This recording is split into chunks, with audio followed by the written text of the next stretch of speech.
Hi po Maestro at sa ating po mga minamahal na subscribers at viewers. Hello po sa inyong lahat. Magandang araw naman, Kordapya, at sa mga tumatangkilik ng YouTube channel ni Maestro Honoryong. Magandang araw po at patuloy lang po kayo mag-subscribe at nang makinabang kayo sa magagandang kapalarang inihahatid ni Maestro Honoryong at ni Kordapya.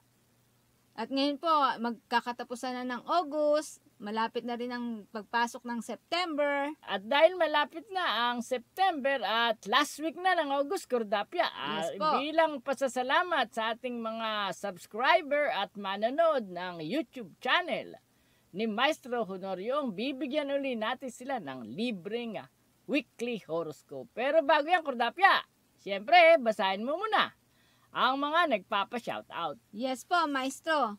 At shoutout po kay Armin Pantuzan from Abu Dhabi, Grace Jabagat from Dubai, Max Alex Tiger Nova Placido from Cyprus. Alessandra Aipa from Kuwait. Hi po kay Jolly Baclao from Taiwan. Shoutout po kay Cristina Orocha from Northern Mariana, Island of Saipan.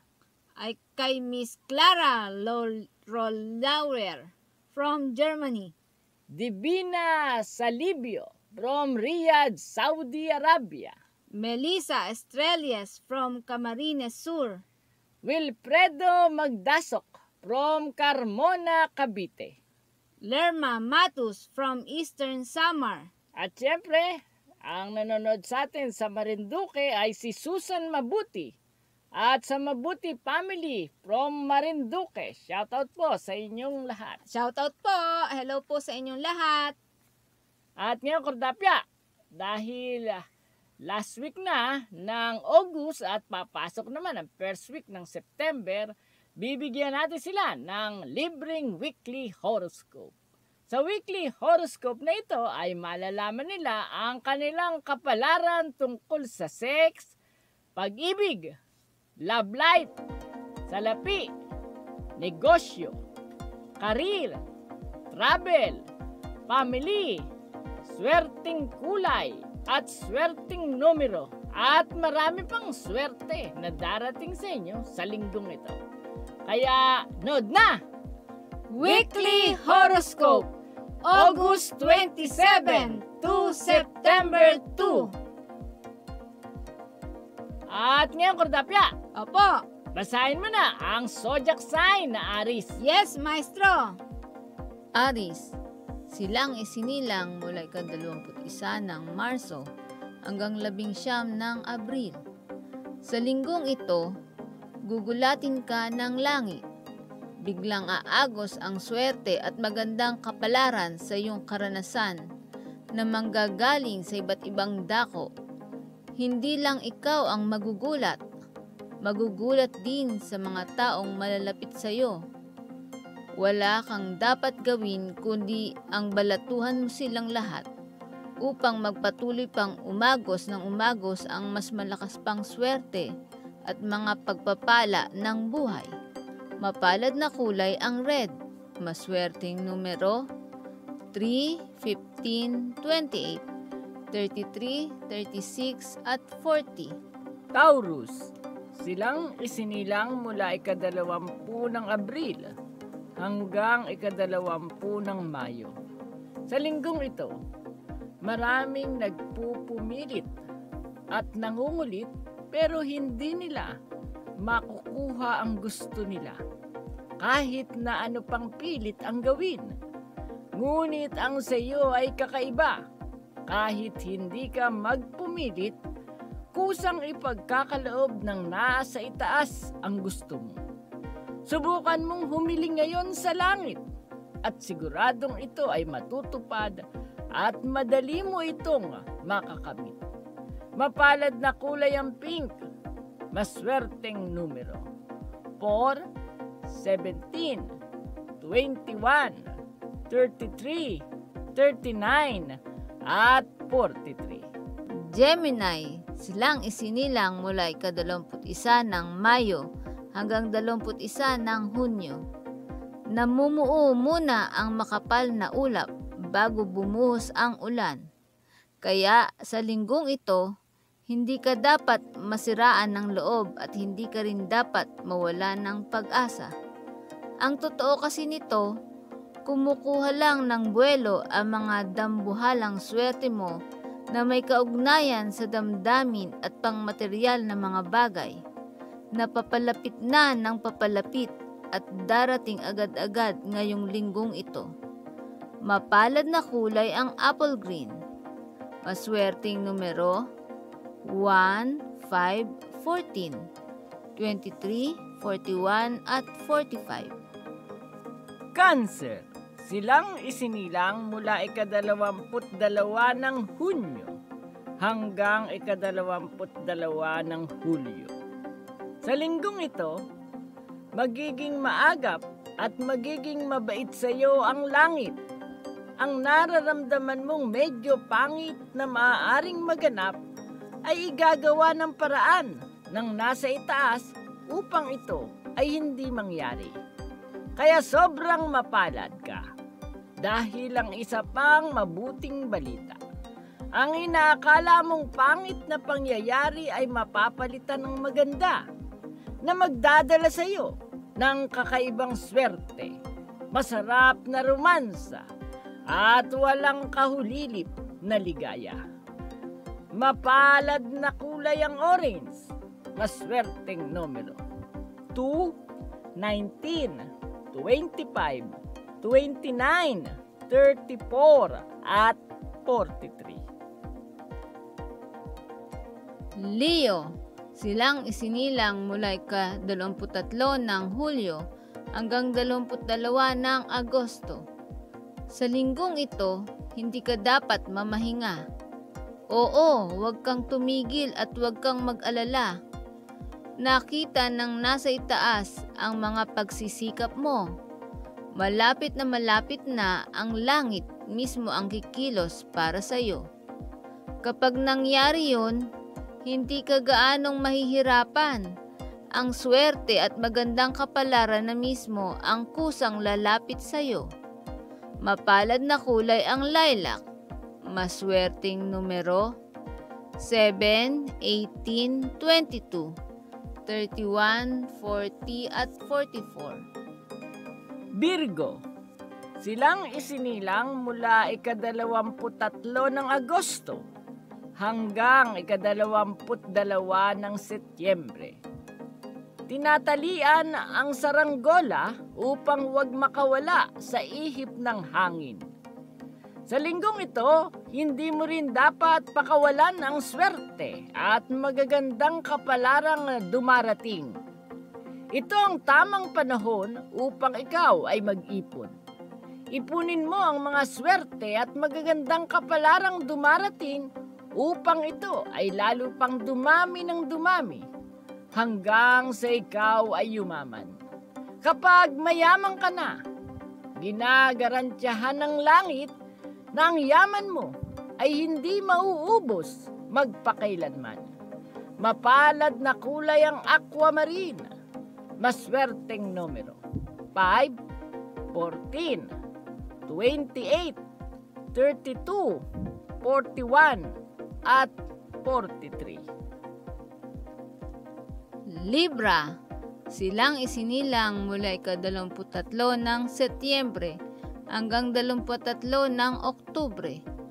Sa linggong ito, higit na makapangyarihan ang damdamin mo at ganda, gayon din ang likas mong pagiging karinyosa. Haluan mo ng lambing at patapik-tapik sa braso ang anumang hihingin mong pabor sa sinumang makakausap mo. Kapag ganyan ka, hindi ka makakayang tanggihan ninuman.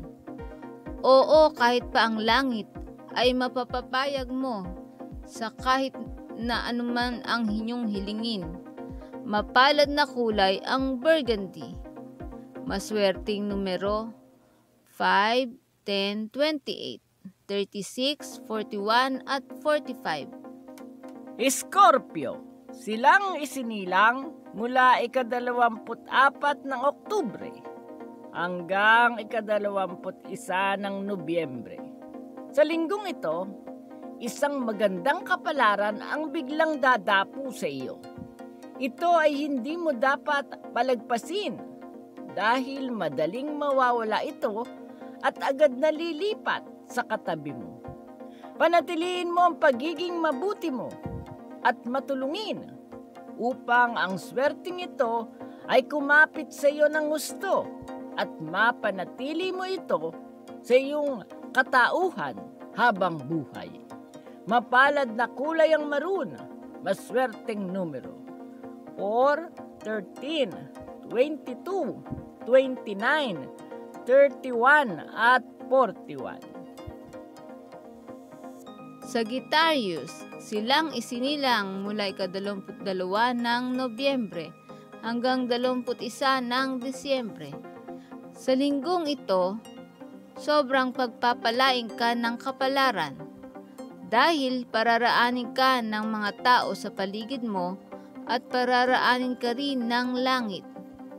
Gaya ng sasakyang nagmamadali, bibigyan ka ng sariling daan.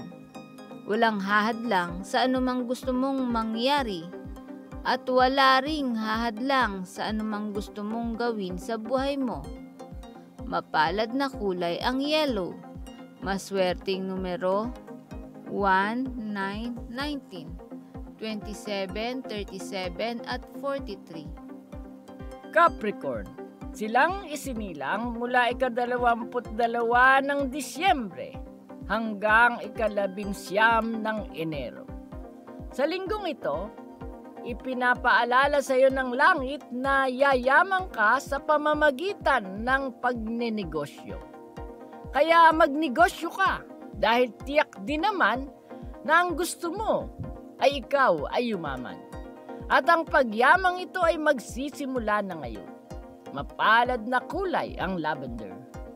Maswerteng numero 7, 17, 20, 26, 35 at 43. Aquarius, silang isinilang mula ika-20 ng Enero hanggang 18 ng Pebrero. Sumusuko rin ang langit sa mga taong makukulit at mapagpilit. Kaya sa linggong ito, huwag kang hihinto hanggang di mo nakukuha ang iyong gusto. Aayunan ka na ng nasa itaas, kaya ang lahat ng mga suliranin ngayon ay mapapalitan ng mga pagpapala at bultong mga swerte na ngayon pa lang mangyayari sa buong buhay mo. Mapalad na kulay ang blue. Maswerteng numero 5, 18, 21, 27, 32 at 45. Pisces, silang isinilang mula ika-19 ng Pebrero hanggang ika-20 ng Marso. Tapos na ang iyong paghihintay. Masyado nang matagal ang iyong pagtitiis. Kaya sa linggong ito, ang langit na mismo ang gagawa ng paraan upang magkaroon ng pagbabago sa buhay mo. Isang pagbabago na ikalulugod ng iyong puso at ikauunlad ng iyong kabuhayan. Mapalad na kulay ang silver. Maswerteng numero 3, 12, 24, 33, 37 at 43. Maraming salamat po sa nanood ng Weekly Horoscope. At sa mga hindi pa nagsasubscribe, mag-subscribe po kayo at pindutin ang notification button o notification bell para lagi kayong update sa mga YouTube video na i-upload ni Maestro. At syempre, Kordapya, dapat ay pasyalan din nila ang ating playlist pag wala silang magawa. Yes po. Marami silang matututunan sa ating playlist tulad ng Punsoy Tips. Meron din tayong monthly horoscope. At syempre, yung pag-aanalisa ng kapalaran, yan ang bago nating playlist. Meron din tayong mga pampaswerte tips ni Arya Bata. Yes po. At nag-i-interpret din tayo, Kordapya, ng mga panaginip. Opo. At meron din pong palad at numero. Tama, yan ang ating expertise, yung pagbabasa ng palad at pagbabasa ng birth date. Yung birth date na yan, nalalaman ng kapalaran sa pamamagitan ng numerology. Meron din tayo dyan sa playlist natin, Cordapia, yung hugis ng muka. Yes po. Meron din tayo dyan sa playlist natin yung pag-aanalisa ng signature at handwriting. Pag binago mo signature mo, Cordapia, tsak, magtatagumpay ka at magiging maligaya. Opo. Kaya sa mga di pa nakakadiscover ng mga playlist ni Maestro, meron din diyang karunungan lihim at napakarami nating content sa playlist na yan. Ay pasyalan nyo lang po. At ngayon, Cordapia, para lalo silang swertehin. Yes po, patuloy lang pong mag-subscribe, mag-share, mag-like at mag-comment po sa YouTube channel ni Maestro Honorio Ong. Muli, maraming salamat po sa tumatangkilik at nanonood ng YouTube channel ni Maestro Honorio. Kaya magkita-kita tayong muli para sa susunod na Weekly Horoscope! Salamat po!